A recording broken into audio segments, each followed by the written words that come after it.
जय श्री राम। आज आपको बहुत ही अच्छा सिद्धांत, कर्म सिद्धांत के ऊपर हम आपको जानकारी देने जा रहे हैं। प्रत्येक व्यक्ति जन्म से लेकर मृत्यु पर्यंत कोई ना कोई कर्म करता रहता है, चाहे वो अच्छे कर्म करे या बुरे कर्म करे। लेकिन प्रकृति का ऐसा नियम है, कोई भी व्यक्ति बिना कर्म किए नहीं रह सकता। और कर्मों का ऐसा सिद्धांत है, इनका जो फल है इनसे कोई नहीं बच पाता। चाहे कोई अवतार हो, ऋषि मुनि हो, या कोई साधारण व्यक्ति हो, धर्मात्मा हो या पापी हो, कोई भी व्यक्ति हो, उसको अपने किए हुए शुभ अशुभ कर्मों का फल अवश्य ही भोगना पड़ता है। भगवान ने ऐसा सिद्धांत बनाया है इस प्रकृति का कि यहाँ पर आकर जो व्यक्ति जैसा कोई कर्म करता है इस सृष्टि के ऊपर आके, तो उसको वैसा ही फल उसको भोगना पड़ता है। तो कई व्यक्तियों के मन में यह सवाल आता है, हमसे बहुत लोग पूछते हैं कि जैसे एक ही दिन और एक ही समय पर मान लो दो बच्चों का जन्म हुआ, तो एक व्यक्ति बहुत अच्छा सुख भोग रहा होता है, एक व्यक्ति दुख भोग रहा होता है। तो इसका कारण क्या होता है? इसके पीछे क्या कारण है कि एक ही समय में जन्म लेने वाले दो बच्चे, एक अच्छा परिवार जिसको मिलता है, अमीरी में जीवन यापन करता है, और दूसरा व्यक्ति वहीं पर दुखों में, गरीबी में जीता है। तो इनको फल समान क्यों नहीं मिलता? जब दोनों एक ही समय में पैदा हुए तो दोनों को लगन के अनुसार, ग्रहों के अनुसार एक समान फल मिलना चाहिए, लेकिन ऐसा नहीं होता। इसका क्या कारण है? आपके मन में भी यह सवाल आता होगा। तो आइए आज इसके ऊपर चर्चा करते हैं। देखिए, जो कुंडली के अंदर ग्रह होते हैं वो अपना फल किस प्रकार से निर्धारित करते हैं। कर्मों का सिद्धांत इसके अंदर बहुत ज़्यादा महत्व रखता है। मैंने आपको पहले बताया कि प्रत्येक व्यक्ति जन्म से लेकर मृत्यु पर्यंत कोई ना कोई कर्म अवश्य करता है, चाहे वो शुभ कर्म करे या बुरे कर्म करे। लेकिन मनुष्य का स्वभाव होता है कि वह बिना कर्म किए नहीं रह सकता। अब जब कुंडली के अंदर जो ग्रह बैठे हुए हैं वह हमारे कर्मों के अनुसार हमको फल प्रदान करते हैं। जैसे एक उदाहरण आपको देता हूँ मैं।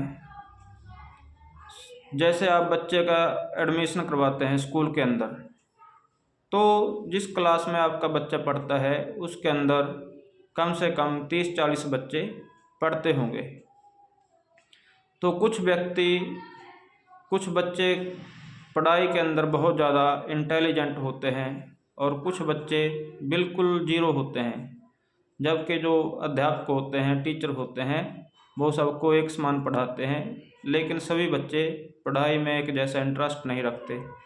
कई बच्चे पढ़ के अच्छी नौकरी लग जाते हैं और कई ऐसे ही ज़िंदगी भर बेरोजगारी से जंग करते हुए अपनी ज़िंदगी काटते हैं। तो इसका मतलब ये नहीं होता कि अध्यापक ने दोनों को पढ़ाने में कुछ भेदभाव किया हो।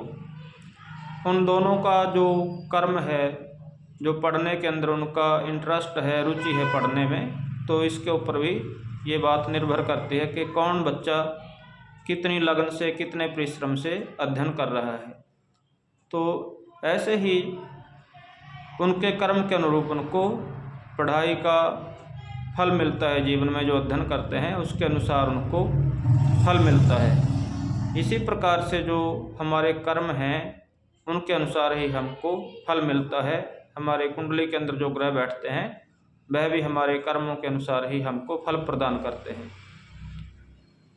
कर्मों का एक लॉजिक आपको समझाता हूँ। कर्म 3 प्रकार के होते हैं। कर्मों के 3 प्रकार होते हैं शास्त्रों के अनुसार। पहला होता है संचित कर्म। संचित कर्म क्या होते हैं? जैसे हमने आज से पहले भी बहुत सारे जन्म लिए होते हैं। ये नहीं कि हम पहली बार ही मनुष्य बने हैं, इसके पहले भी हम कई बार मनुष्य के रूप में पैदा हो चुके होते हैं। और जो पिछले जन्मों के हमारे कर्म होते हैं, जो पिछले जन्मों में हम करते हैं शुभ अशुभ कर्म, उनको कहते हैं संचित कर्म।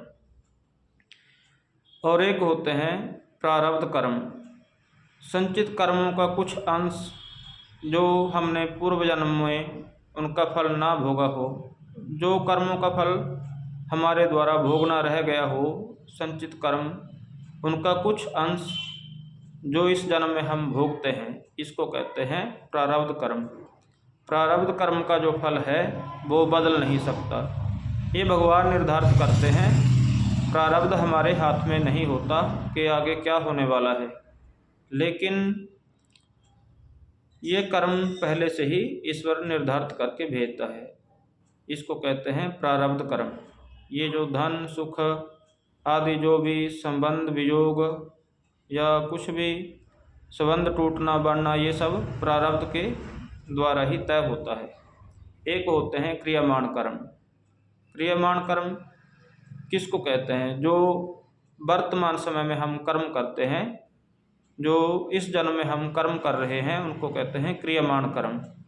क्रियमाण कर्म व्यक्ति के हाथ में होते हैं।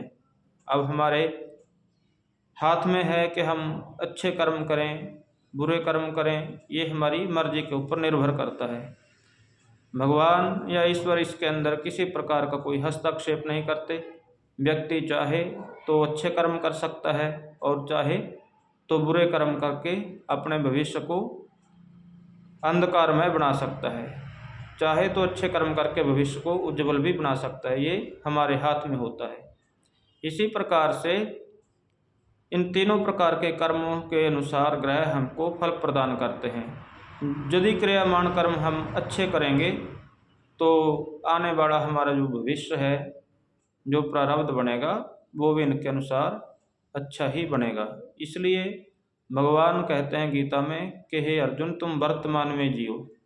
जो व्यक्ति अपने वर्तमान को सुधार लेता है, उसका भूत भविष्य सभी कुछ सुधर जाता है। इसलिए पिछले कर्मों के अनुसार अपने प्रारब्ध को ना कोसें, बल्कि जो वर्तमान चल रहा है इसके अंदर शुभ कर्म करें, भगवान का भजन करें, दान पुण्य करें और सत्कर्म करके अपने आने वाले समय के लिए भी आपको अच्छे फल प्राप्त हों, ऐसे कर्म करें।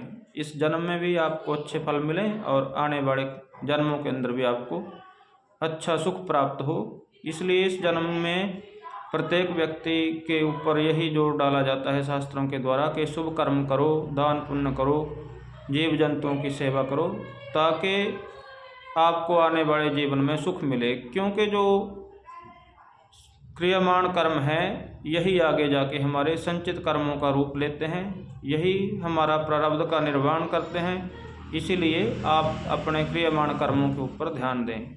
तो ज्योतिष का भी यही सिद्धांत है कि इन तीनों कर्मों को लेके ही ज्योतिष के जो सूत्र हैं, जो ग्रह फल है, वो आपको प्राप्त होता है। जानकारी अच्छी लगी हो तो आप वीडियो को आगे शेयर करें। सभी को जय श्री राम, जय माता की।